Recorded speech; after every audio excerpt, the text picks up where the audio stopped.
ولا تعجبک اموالہم واولادہم، یہ آیت پہلے بھی آ چکی ہے، آیت نمبر 55، صرف وہی ایک فرق ہے اس میں، وہاں فلا تعجبک، یہاں ولا تعجبک، آپ کو زیادہ پسند نہ آئیں، اچھی نہ لگے، نہ ان کے اموال نہ ان کی اولاد، انما یرید اللہ ان یعذبہم، یہاں لام کی بجائے ان آ گیا ہے، اللہ چاہتا یہ ہے کہ انہیں عذاب دے انہی چیزوں کے ذریعے سے دنیا میں، وَتَزْهَقَ أَنفُسُهُمْ وَهُمْ كَافِرُونَ، اور ان کی جانیں نکلیں اسی حالت کفر میں۔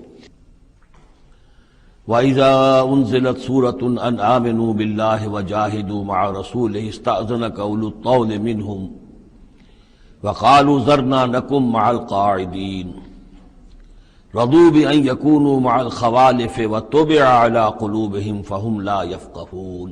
صدق اللہ العظیم۔ سورہ توبہ میں ابھی یہی منافقین کا بیان چل رہا ہے، اور جب کوئی صورت نازل ہوتی ہے کہ ایمان لاؤ اللہ پر اور جہاد کرو اس کے رسول کے ساتھ مل کر، استأذنک اولو الطول منہم، تو ان میں سے جو مقدرت والے ہیں، دولت والے ہیں، وسائل رکھنے والے ہیں، وہ بھی آپ سے آ کر رخصت مانگتے ہیں۔ وقالوا ذرنا نکن مع القاعدین، اور کہتے ہیں کہ ہمیں چھوڑ دیجئے، رہنے دیجئے، ایگزمپٹ کر دیجئے، ہم یہیں بیٹھ رہنے والوں میں شامل ہو جائیں۔ رضوا بأن یکونوا مع الخوالف، وہ اس پر راضی ہو گئے کہ پیچھے رہنے والی عورتوں میں شامل کر دیے جائیں، یعنی جنگ کرنا مردوں کا کام ہے، اور خواتین کو چونکہ پیچھے بچے اور خواتین ظاہر بات ہے کہ گھروں میں رہ جانے والے تھے، تو انہوں نے اپنے لیے یہ مقام پسند کیا، یہ ایک طرح کا ان پر طنز ہے۔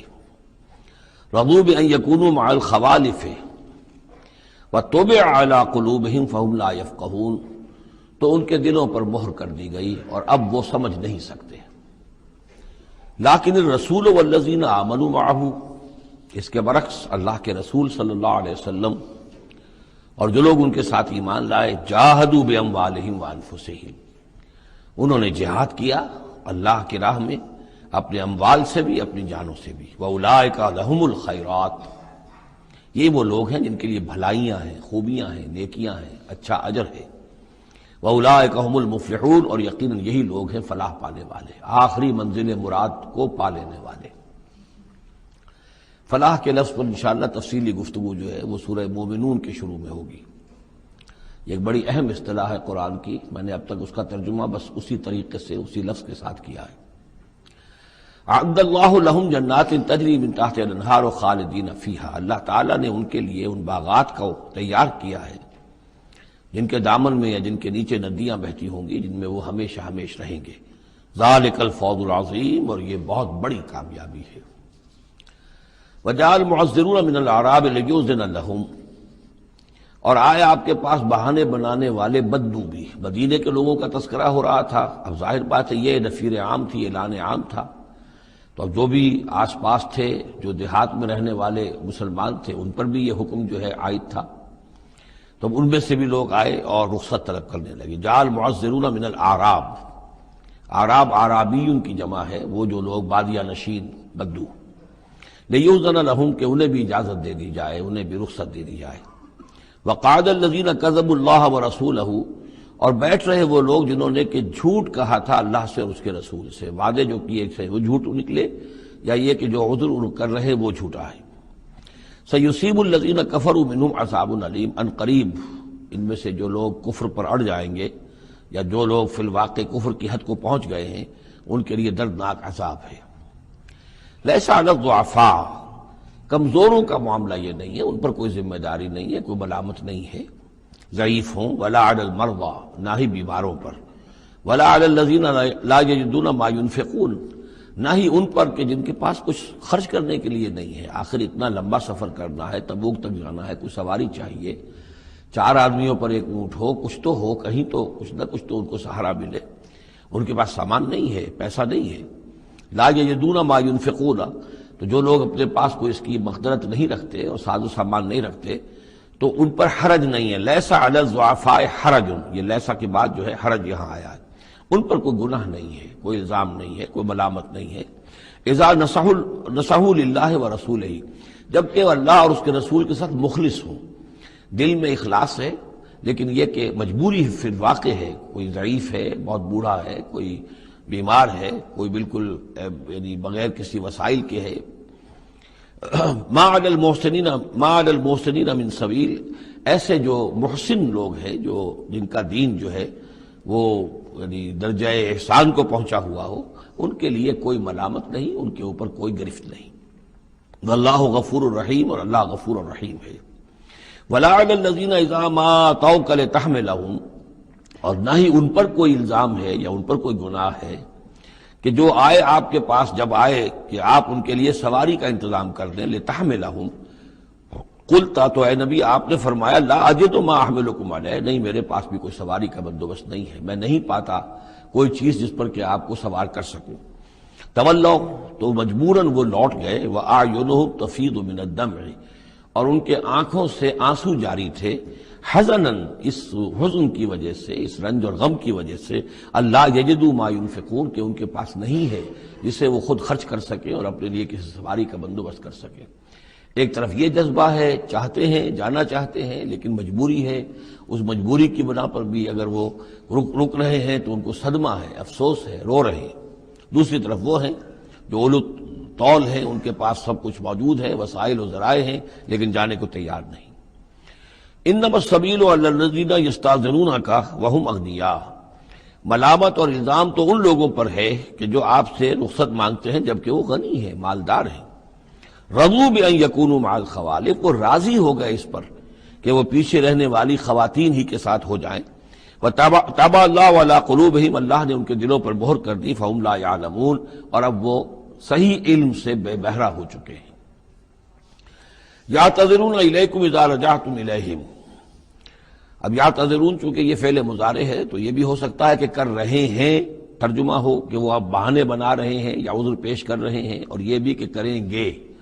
تو اس اعتبار سے یہ آیات یہ بھی ممکن ہے کہ اثناء سفر میں، واپسی کا جو سفر ہے تبوک سے، اس میں نازل ہوئی ہوں، اور یہاں پھر ہم مستقبل کے حوالے سے اس کا ترجمہ کریں گے، اور یہ بھی ہو سکتا ہے کہ مدینے واپس تشریف لانے کے بعد یہ آیات نازل ہوئی ہوں، تو اب حال میں اس کا ترجمہ ہوگا۔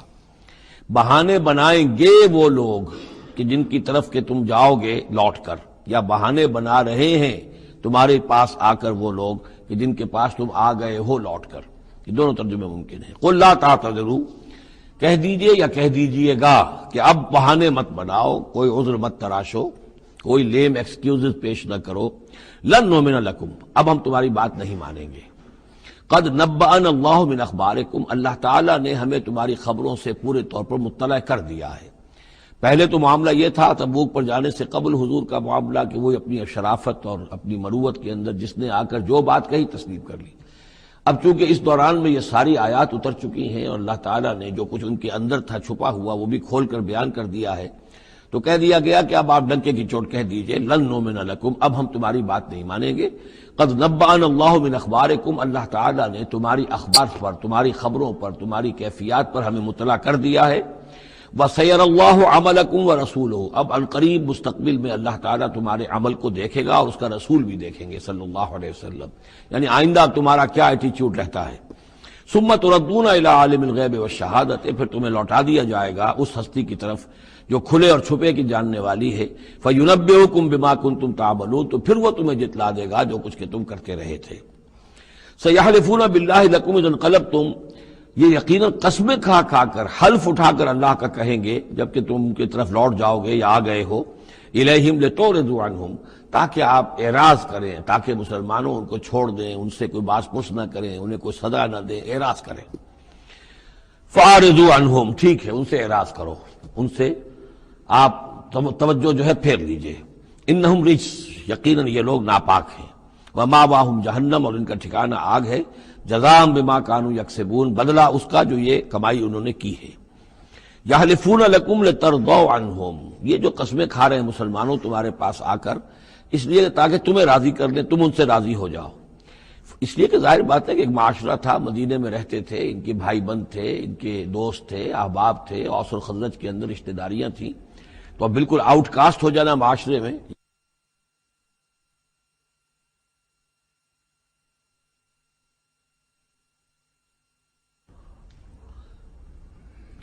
تو ظاہر بات ہے کہ وہ پھر کوشش کرتے تھے کہ سارے مسلمان ہم سے بدظن نہ ہو جائیں، سب لوگ جو ہیں بدگمان ہو جائیں، تو ہم تو آؤٹ کاسٹ ہو جائیں گے، گویا کہ معاشرے میں اچھوت ہو جائیں گے۔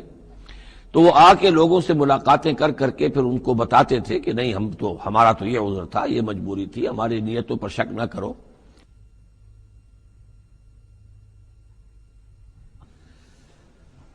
یحلفون لکم لترضوا عنہم، اے مسلمانوں یہ تمہارے سامنے قسمیں کھا کھا کر اپنے خلوص کا جو اطمینان تمہیں کرانا چاہ رہے ہیں وہ اس لیے کہ تم ان سے راضی ہو جاؤ۔ فَإِن تَرْضَوْا عَنْهُمْ فَإِنَّ اللَّهَ لَا يَرْضَىٰ عَنِ الْقَوْمِ الْفَاسِقِينَ، تو اگر تم ان سے راضی ہو بھی گئے تو اللہ تعالیٰ ان نافرمانوں سے راضی ہونے والا نہیں ہے۔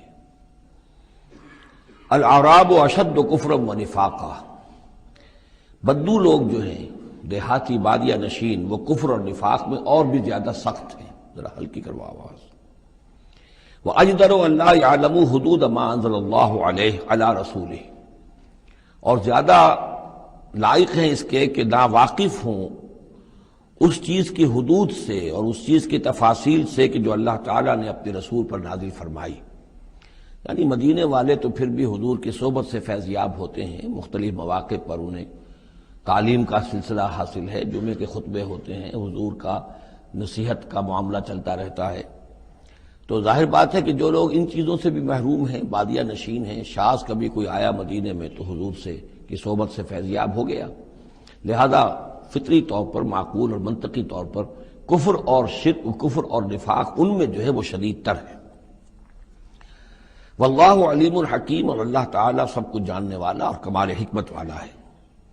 وَمِنَ الْأَعْرَابِ، اور ان بدوؤں میں سے وہ بھی ہیں، مَن يَتَّخِذُ مَا يُنْفِقُ مَغْرَمًا، کہ جو کچھ انہیں خرچ کرنا پڑتا ہے اسے وہ تاوان سمجھتے ہیں، یعنی زکوٰۃ ہے، عشر ہے، جو بھی اب ان کے اوپر عائد ہو گیا ہے، جو محصولات ہیں اسلامی نظام کے، اب یہ چونکہ ان کو دینے پڑ رہے ہیں، پہلے تو کوئی نظام ایسا تھا نہیں، تو یہ ان کو ایسے محسوس کرتے جیسے کوئی تاوان ہو۔ وَيَتَرَبَّصُ بِكُمُ الدَّوَائِرَ، اور وہ منتظر ہیں کہ کوئی گردش زمانہ آئے اور یہ جو حکومت قائم ہوئی ہے مدینے میں، جس کی وجہ سے ہمیں یہ سب کچھ کرنا پڑ رہا ہے، کوئی اس کے اندر تبدیلی پیدا ہو جائے، وہ حکومت ختم ہو جائے۔ علیہم دائرۃ السوء، اصل میں بری گردش خود ان کے اوپر مسلط ہے، یعنی جو منافقت ہے جو ان کے دلوں کے اندر، وہ ہے اصل برائی کے جو ان پر مسلط ہے۔ واللہ سمیع علیم، اور اللہ سب کچھ سننے والا اور جاننے والا ہے۔ وَمِنَ الْأَعْرَابِ مَن يُؤْمِنُ بِاللَّهِ وَالْيَوْمِ الْآخِرِ، اور اعراب سب کے سب ویسے نہیں ہیں، بلکہ ان میں سے ایسے بھی ہیں۔ من الأعراب، انہی بدوؤں میں وہ بھی ہیں، مَن يُؤْمِنُ بِاللَّهِ وَالْيَوْمِ الْآخِرِ، جو ایمان رکھتے ہیں اللہ پر، یوم آخر پر۔ وَيَتَّخِذُ مَا يُنْفِقُ، اور جو چیز بھی وہ خرچ کرتے ہیں اللہ کی راہ میں اس کو سمجھتے ہیں قربات عند اللہ، کہ اللہ تعالیٰ کے قرب کا ذریعہ ہوگا، تقرب الی اللہ کا ذریعہ بن جائے گا، ہمارا یہ صدقہ، ہمارا یہ خیرات، ہمارا یہ دین کے لیے انفاق جو ہے یہ اللہ تعالیٰ سے ہمیں قرب عطا کرے گا۔ وصلوات الرسول، اور رسول صلی اللہ علیہ وسلم کی طرف سے عنایتیں ہوں گی اور ان کی دعائیں ہماری شامل حال ہو جائیں گی۔ گویا کہ صاحب ایمان بھی تھے ان بدوؤں میں، سب کے سب منافق ہی نہیں تھے۔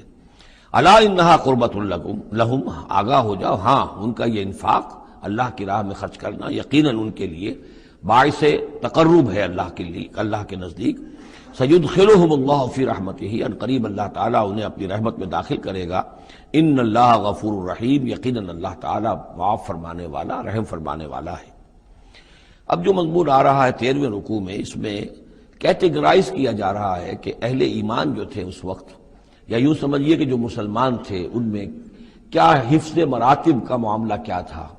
ظاہر بات ہے کہ تمام اہل ایمان ایک درجے کے تو نہیں تھے، خدا پنج انگشت یکساں نہ کرد، نہ ہر زن زنستو، نہ ہر مرد مرد، نہ تمام مومن ایک جیسے تھے، نہ تمام منافق ایک جیسے تھے، نہ تمام کمزور لوگ ایک جیسے تھے۔ تو یہ بھی بڑی یوں سمجھیے کہ حکمت قرآنی کا ایک اہم موضوع ہے، اس لیے کہ آئندہ بھی جب بھی کبھی کسی مسلمان معاشرے میں کوئی دینی تحریک اٹھے گی، ظاہر بات ہے جیسا کہ میں نے عرض کیا ہے انسانی فطرت میں تو کوئی تبدیلی نہیں ہوئی ہے، اسی طرح کے صورتحال پیش آئے گی، تو اس کی پہچان کے لیے لوگوں کے درمیان درجہ بندی کا ایک فہم اور تفقع حاصل کرنے کے لیے یہ آیات جو ہیں یہ بہت ہی اہم ہیں۔ والسابقون الاولون من المہاجرین والانصار، اور پہل سبقت کرنے والے مہاجرین میں سے اور انصار میں سے، والذین اتبعوہم باحسان، اور وہ لوگ جنہوں نے ان کی پیروی کی بھلائی کے ساتھ، نیکی کے ساتھ، رضی اللہ عنہم ورضوا عنہ، اللہ ان سے راضی ہو گیا اور وہ اس سے راضی ہو گئے، وعد لہم جنات تجری تحتها الانہار خالدین فیہا ابدا، ان کے نیچے ندیاں بہتی ہوں گی، اللہ نے وہ باغات تیار کر دیے ہیں ان کے لیے جن کے نیچے ندیاں بہتی ہوں گی، اس میں وہ ہمیشہ ہمیشہ رہیں گے، ذالک الفوز العظیم، یہی ہے بہت بڑی کامیابی۔ اب یہ ٹاپ کی ہیں، دو درجے ہیں، دو مراتب ہیں۔ جیسے ایک مرتبہ ہم دیکھ چکے سورہ نساء میں انبیاء، صدیقین، شہداء، صالحین، یہ گویا کہ ایک خاص اعتبار سے، اب اس کی تفاصیل میں جانے کا یہ موقع نہیں ہے، یہ مختلف اعتبارات سے درجہ بندی ہوتی ہے۔ ایک یہ درجہ بندی ہمارے سامنے آ رہی ہے کہ ٹاپ کے دو جو ہیں ان کے لیے الفاظ آئیں السابقون الاولون اور والذین اتبعوہم باحسان، یہ وہ لوگ ہیں نیک سرشت اور جن کی فطرتیں سلیمہ اور جن کی عقل سلیم تھی، لیکن ان میں بھی دو درجے تھے۔ ایک درجہ وہ تھا کہ جن میں اتنی ہمت بھی ہوتی ہے کہ جیسے ہی حق سامنے آئے فوراً قبول کر لے اور بالکل دائیں بائیں نہ دیکھیں کہ اس سے پھر کیا لازم آئے گا، کیا چھوڑنا پڑے گا، کیا کرنا پڑے گا، بلکہ یہ کہ بس ان کے لیے حق جو ہے وہ اتنی بڑی قیمتی شے ہے کہ اس کے مل جانے کے بعد ہر چہ بعد آباد، اب ہر جو ہونا ہے وہ ہو جائے، وہ تاخیر نہیں کرتے، دیر نہیں کرتے، ان میں ہمت ہوتی ہے۔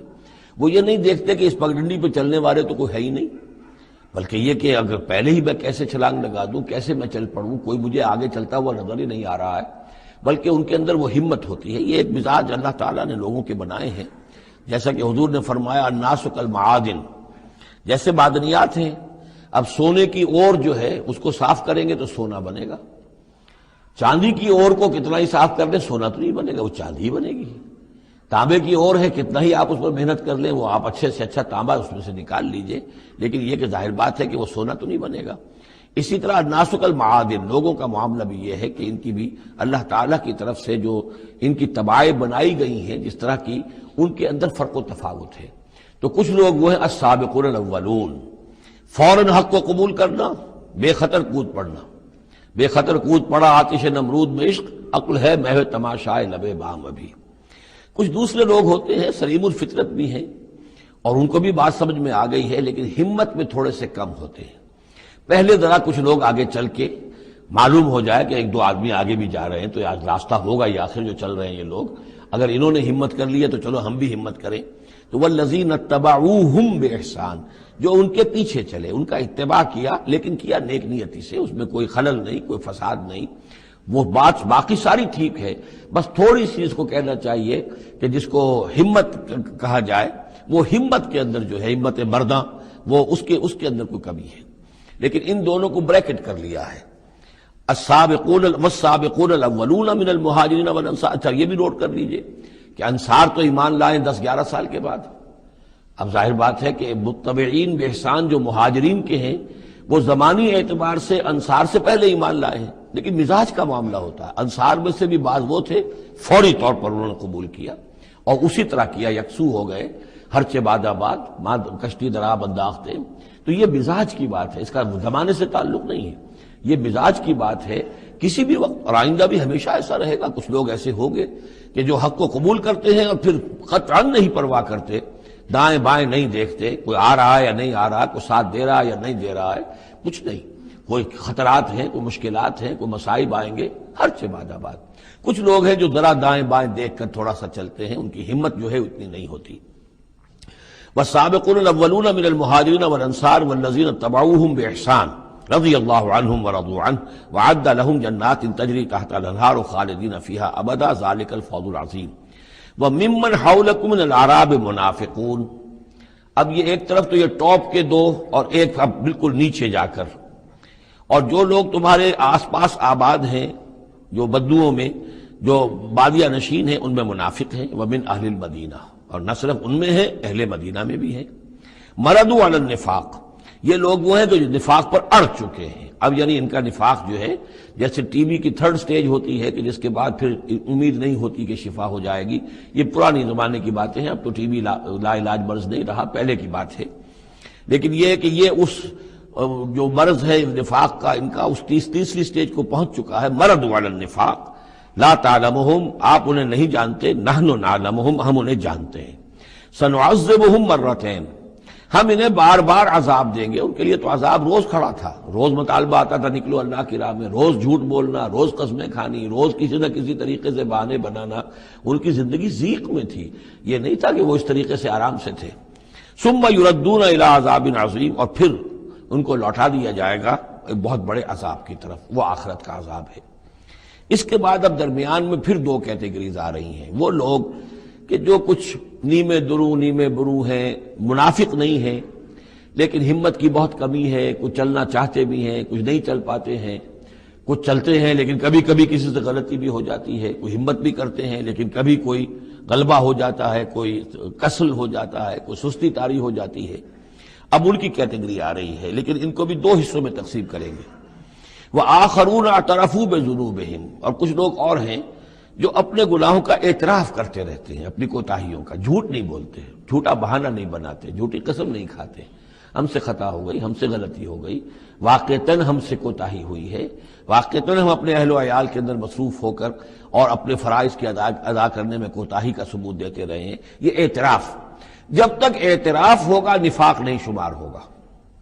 جہاں جھوٹا بہانہ آنا شروع ہوا وہ نفاق ہے، اور جہاں جھوٹی قسم آ گئی وہ نفاق کی دوسری سٹیج ہے. اور اس کے بعد تیسری سٹیج یہ ہوتی ہے کہ اہل ایمان سے انہیں ضد ہو جاتی ہے، قد ہو جاتی ہے، دشمنی ہو جاتی ہے کہ یہ بے وقوف لوگ جو ہیں ان کی وجہ سے ہم پریشان ہو رہے ہیں. اگر یہ بھی ہماری طرح بیٹھ رہے تو ہمیں بھی کوئی پوچھے نہیں اور کوئی ہمارے اوپر بھی کوئی عتاب نہ آئے. یہ چونکہ فوراً وہ تو جیسے ہی آواز آئی اور یہ چل پڑتے ہیں، لہذا بجائے اس کے کہ ان کے بارے میں اچھے احساسات و جذبات ہوں کہ چلیے اللہ ان کو توفیق دے رہا ہے، بلکہ ان سے ایک دشمنی اور ایک ان کے دلوں کے اندر عداوت پیدا ہو جاتی ہے. وہ ہے نفاق. یہ اور کیٹیگری ہے کہ جو نفاق سب سے نیچے کر لیجئے اور سب سے اوپر وہ دو ہیں، والسابقون الاولون من المہاجرین والانصار والذین اتبعوہم بإحسان. اب ان کے درمیان میں یہ دو سٹیجز ہیں. وآخرون اعترفوا بذنوبہم، اور کچھ لوگ اور ہیں جنہوں نے اپنی کوتاہیوں کا، اپنی تقصیر کا اعتراف کیا.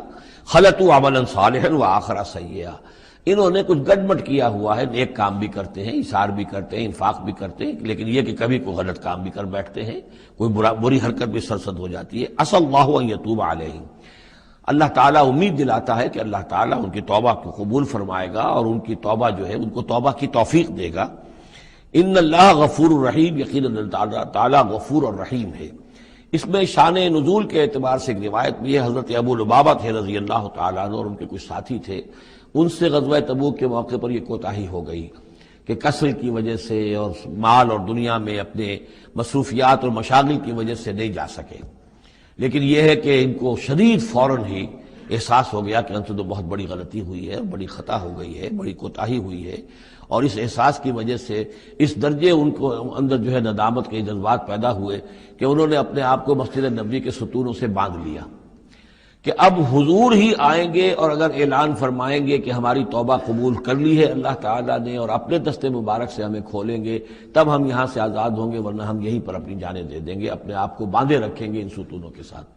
پھر حضور واپس تشریف لائے ہیں اور یہ آیات جب نازل ہوئیں، عسى الله ان يتوب علیہم، اللہ تعالیٰ ان قریب، یا اللہ توقع ہے اللہ ان کی توبہ قبول فرمائے گا. تب حضور نے آ کر انہیں کھولا اور انہیں یہ خوشخبری دی کہ ان کی توبہ جو ہے اللہ نے قبول کر لی ہے. یہ وہی بات ہے جو سورہ نساء میں بھی ہم پڑھ چکے ہیں. ثم یتوبون من قریب، وہ لوگ انما التوبۃ علی اللہ للذین یعملون السوء بجہالۃ ثم یتوبون من قریب، فوری طور پر جو ہے انسان کے اندر وہ ایمانی جذبات جو ہیں دوبارہ عود کر آئیں اور وہ فوراً توبہ کرے. تو ایسی توبہ کا قبول کرنا جو ہے اللہ تعالیٰ نے گویا کہ اپنے ذمے واجب ٹھہرایا ہوا ہے. البتہ یہ کہ پھر ان کے بارے میں خاص طور پر یہ حکم ہوا خذ من اموالہم صدقۃ. روایت میں تو یہ آتا ہے کہ وہ خود بھی لے کر آئے تھے مال کہ یہ اللہ تعالیٰ کے جو ہماری توبہ قبول کی ہے تو ہم یہ اس کے شکرانے کے طور پر اللہ کی راہ میں یہ مال پیش کرتے ہیں اپنا. لیکن یہ کہ یہ قاعدہ کلیہ بھی ہے کہ خذ من اموالہم صدقۃ، جہاں تک منافقین کا معاملہ تھا روک دیا گیا، ان کے اب آپ صدقات قبول نہ کیجئے، اب ان کے نفقات اللہ کے ہاں قبول نہیں ہوں گے. لیکن یہ چونکہ ضعفاء ہیں، یہ کمزور ہیں، یہ منافق نہیں ہیں مخلص، کمزور مخلص ہیں، لہذا ان کے لیے کہ ان کے اموال میں سے صدقہ آپ قبول فرما لیجئے. خذ من اموالہم صدقۃ تطہرہم وتزکیہم بہا، اس طرح ان کے مال سے صدقہ قبول کرنے کا نتیجہ یہ نکلے گا کہ آپ ان کو پاک کریں گے اور تزکیہ کریں گے ان کا اس صدقے کے ذریعے سے. وصلی علیہم، ان کے لیے دعائیں کیجئے. ان صلاتک سکن لہم، یقیناً نبی آپ کی دعا جو ہے ان کے حق میں وہ بہت ہی سکون بخش ہے کہ انہیں یہ خیال ہو کہ ہم سے جو خطا ہوئی تھی ہم نے بھی استغفار کیا، توبہ کی ہے، اور اللہ کے رسول بھی ہمارے لیے دعا کر رہے ہیں. واللہ سمیع علیم، اور اللہ سب کچھ سننے والا اور جاننے والا ہے. الم یعلموا ان اللہ هو يقبل التوبة عن عباده، کیا وہ نہیں جانتے کہ اللہ تعالیٰ اپنے بندوں کی توبہ قبول فرماتا ہے. وَيَأْخُذُ الصَّدَقَاتِ، اللہ تعالیٰ بندوں کے صدقات قبول کرتا ہے. یعنی اللہ کا احسان ہے. صدقہ وہ شے ہے، خیرات وہ شے ہے حضور نے اپنے اوپر حرام کی، اپنی اولاد پر حرام کی ہے. اللہ تعالیٰ کی وہ شان ہے، وہ الغنی ہے، لیکن وہ کہتا میں تو قبول کرتا ہوں. میرے دین کے لیے تم خرچ کرتے ہو، میرے لیے میری رضا جوئی کے لیے خرچ کرتے ہو، تو میں تو تمہارے صدقات کو قبول کرتا ہوں. فرمایا کہ الم یعلموا ان اللہ هو يقبل التوبة عن عباده ويأخذ الصدقات، وہ صدقات قبول فرما لیتا ہے. وان اللہ هو التواب الرحیم، اور وہ تو بہت ہی توبہ کا قبول فرمانے والا اور بہت رحم فرمانے والا ہے. وقل اعملوا، لیکن ساتھ ہی آپ ان کو، وہی جو کمزور لوگ تھے، کہہ دیجئے، یہ بھی کہہ دیجئے اعملوا، اب دیکھو عمل کرو، اب محنت کرو، اثر نو کمر کسو، پہلے سے بڑھ کر افسر فروشی اور جاں فشانی ہونی چاہیے. فَسَيَرَى اللَّهُ عَمَلَكُمْ وَرَسُولُهُ، تو آئندہ اللہ بھی اور اس کے رسول بھی تمہارے عمل کو دیکھیں گے، تمہارا رویہ کیا رہتا ہے، تم نے کتنی اصلاح کی ہے، دوبارہ تو نہیں پھر تمہارا قدم پھسل رہا ہے. والمومنون، اور اہل ایمان بھی دیکھیں گے. وَسَتُرَدُّونَ إِلَىٰ عَالِمِ الْغَيْبِ وَالشَّهَادَةِ، اور پھر وہ وقت آ جائے گا جب تمہیں لوٹا دیا جائے گا اس کی طرف کہ جو کھلے اور چھپے سب چیز کا جاننے والا ہے. فَيُنَبِّئُكُم بِمَا كُنتُمْ تَعْمَلُونَ، اور پھر وہ تمہیں بتا دے گا جو کچھ کہ تم کرتے رہے تھے، تمہارے سارے اعمال سامنے آئیں گے. فَمَن يَعْمَلْ مِثْقَالَ ذَرَّةٍ خَيْرًا يَرَهُ وَمَن يَعْمَلْ مِثْقَالَ ذَرَّةٍ شَرًّا يَرَهُ. اس کے بعد تو دودھ کا دودھ، پانی کا پانی ہو ہی جانا ہے. وَآخَرُونَ مُرْجَوْنَ لِأَمْرِ اللَّهِ، اب یہ اس ضعفاء میں سے ایک سیکنڈ کیٹیگری ہے. یہ سیکنڈ کیٹیگری وہ ہے کہ جو اس میں 3 اصحاب ہیں، اور ان میں خاص طور پر کعب ابن مالک رضی اللہ تعالیٰ عنہ کا انصاری صحابی، ان کی طویل ترین حدیث جو ہے بخاری شریف میں آئی ہے، جنہوں نے سارا یہ واقعہ درج کیا ہے. مولانا مودودی نے تفہیم القرآن میں بھی وہ پوری نقل کی ہوئی ہے، تو اس لیے حدیث کی کتاب کا ملنا شاید آپ کے لیے مشکل ہو، لیکن یہ کہ تفہیم القرآن عام طور پر مل جاتی ہے، تو وہاں وہ واقعتاً سبق آموز ہے بہت، کہ وہ پورا معاشرہ کیا تھا، کیا تعلقات تھے حضور کے اور صحابہ کے. اب حضور سزا دے رہے تھے تو کس طور سے دے رہے تھے، جن کو سزا دی جا رہی تھی ان کے احساسات کیا تھے، معاشرے میں جو لوگ تھے ان جن کو سزا دی گئی تھی ان کے جو رشتہ دار تھے، یہاں تک کہ ان کی بیویاں، ان کا کیا طرز عمل تھا. تو یہ ایک جو اسلامی معاشرہ ہونا چاہیے صحیح معنی میں، اور جماعتی زندگی، دینی جماعتی زندگی جس پر ہونی چاہیے، اس کی بہترین تصویر ہے کہ جو اس طویل حدیث میں آئی ہے. یہ 3 حضرات ایسے تھے کہ جن کے ساتھ معاملہ وہی ہوا کہ یہ بھی کوئی ڈھیل دیتے رہے، اچھا چلیں گے، کل چلے جائیں گے. حضرت کعب ابن مالک فرماتے ہیں کہ میں ان دنوں بہت ہی صحت مند بھی تھا، میرے پاس مال بھی بہت تھا، میرے پاس جو اونٹنی تھی وہ بھی بہت تگڑی تھی، اور میں نے کہا چند دن اور حضور تو چلیں گے 30,000 کا لشکر لے کر، تو ظاہر بات ہے رفتار جو ہے کم ہوگی، تم ابھی اور گھر میں ٹھنڈی چھاؤں جو ہے گھر کی اور اپنے باغ کی اور اپنے جو ہے آرام کر لو، پھر تیزی کے ساتھ دوڑتے ہوئے جا کے حضور سے مل جانا. اب شیطان جو ہے اسی طریقے سے تعویق کراتا ہے، تاخیر کراتا ہے، تاکہ یہ کہ پھر ہوتے ہوتے اچانک ایک دن محسوس ہوا کہ اب تو چاہے میں کتنا ہی تیز دوڑوں میں حضور سے نہیں مل سکتا، بس وہ ہاتھ پاؤں ڈھیلے پڑ گئے. لیکن یہ کہ اس کے بعد بھی جب حضور صلی اللہ علیہ وسلم تشریف لائے ہیں اس وقت تک بھی انہوں نے خود کوئی اقدام نہیں کیا اپنی توبہ کا، بلکہ یہ کہ حضور نے جب بلا کے لوگوں سے باز پرس کرنی شروع کی ہے تو جو منافق آتے تھے وہ قسمیں کھا جاتے تھے، حضور کسی کی بات مان لیتے تھے، جو بھی تھی بات. جب ان کی باری آئی تو حضور مسکرائے. حضور کو معلوم تھا کہ یہ ظاہر بات ہے کہ کعب ابن مالک جو ہے منافقین میں سے نہیں ہے. فرمائیے آپ کا مسئلہ کیا ہوا تھا؟ انہوں نے صاف کہہ دیا کہ حضور یہ لوگ جو جھوٹی قسمیں کھا کھا کر بچ گئے ہیں آپ کے ہاں سے، مجھے بھی اللہ نے زبان دی ہے، میں بھی بہت سے جھوٹی باتیں بھی کہہ سکتا ہوں، لیکن صحیح بات یہ کہ کوئی عذر نہیں ہے میرے پاس. میں جتنا ان دنوں صحت مند تھا اتنا کبھی صحت مند نہیں تھا، جتنا ان دنوں غنی تھا اتنا کبھی غنی نہیں تھا، میرے پاس کوئی عذر نہیں ہے سوائے اس کے کہ شیطان مجھے ورگلاتا رہا. تو حضور کو نے پھر ان کو، اور ان کے ساتھ 2 اور ساتھی تھے، ایسے 3 کا معاملہ یہ تھا، تو انہیں ایک سزا دی گئی، اور سزا مقاطعے کی تھی، سوشل بائیکاٹ، کوئی ان سے بات نہ کرے. وہ ان کے اوپر 50 دن جو گزرے ہیں، گھر میں ان کی بیوی ان سے بات کرنے کو تیار نہیں ہے. پوچھا گیا کہ میں بیوی یہاں پھر میں رکھوں یا نہ رکھوں. بیوی نے آ کر کہا بوڑھے آدمی ہیں, کوئی ان کی خدمت کرنے والا نہیں ہے, کہ رہ سکتی ہو. لیکن شاید انہوں نے بعد میں اپنی بیوی کو بھی بھیج دیا تھا, اس لیے کہ کسی کے پاس جاتے تھے کہ اللہ کے بندے تمہیں تو معلوم ہے کہ میں منافق نہیں ہوں, میں مسلم ہوں, اور تم مجھ سے بات نہیں کرتے ہو. تو وہ جواب دیتے تھے مسلمان اللہ و رسولہ عالم, اللہ اور اس کے رسول کو زیادہ بہتر معلوم ہے, اور منہ موڑ کر چلے جاتے تھے. تو یہ وہاں کا معاشرہ جو ہے اس کے اندر جو نظم تھا, ضبط تھا, کہ ہمارے نبی نے چونکہ انہیں سزا دی ہے لہذا اب ان سے کوئی کلام نہیں کرے گا. اسی میں وہ واقعہ بھی پیش آیا, کیونکہ 50 دن کا لمبا معاملہ تھا, کہ ملک غسان کا جو ہے ان کے پاس ایک آ گیا ایلچی, اور اس کا خط اس نے دیا, اور اس میں یہ لکھا ہوا تھا کہ ہمیں معلوم ہوا تمہارے ساتھی تم پر بڑا ظلم کر رہے ہیں, تمہارے صاحب جو ہے یعنی حضور صلی اللہ علیہ وسلم, تم تو بڑے شریف آدمی ہو, اور تم بڑے اپنی قوم کے جو ہے وہ بہت سربراہ لوگوں میں سے ہو, تم ایسے تو نہیں ہو کہ تم اس طرح ذلیل کیا جائے, تم ہمارے پاس آؤ, ہم تمہیں اپنے یعنی اونچے درجے دیں گے اپنے دربار میں. تو انہوں نے کہا یہ اور مصیبت آئی, اور وہ خط لے کر پھاڑا اور تنور کے اندر پھینک دیا. ورنہ یہ کہ اگر ذرا سی بھی کوئی کمزوری ہوتی تو یہ کہ اس شیطان نے اس کمزوری کو ایکسپلائٹ کرنے کا بھی اتنا بڑا جو ہے داؤ کھیلا تھا. بہرحال ان کا ذکر ہے یہ.